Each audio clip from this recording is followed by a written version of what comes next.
Hi, it's Shyla here, your social media teacher. Thank you for checking out my website. What I do is I make sure that you can learn how to use social media so it doesn't have to be a chore or a stress. I know you've got plenty of things to do in your own business. Learning a new skill is not easy.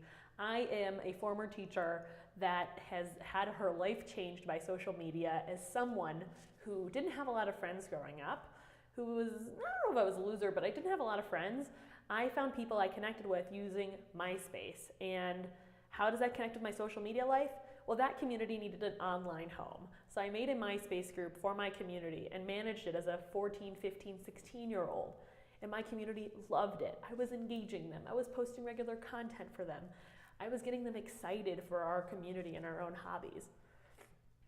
So that's what I did, and I didn't know that that was social media skills till I got an interview like 5 years later asking if I've ever managed an online community, and here I was, a teenager actually managing an online community long before the term social media was a thing. So let me share some of the things that I've learned managing accounts for various Jewish nonprofits and beyond, and help you show off your goodness for your future clients and your future leads.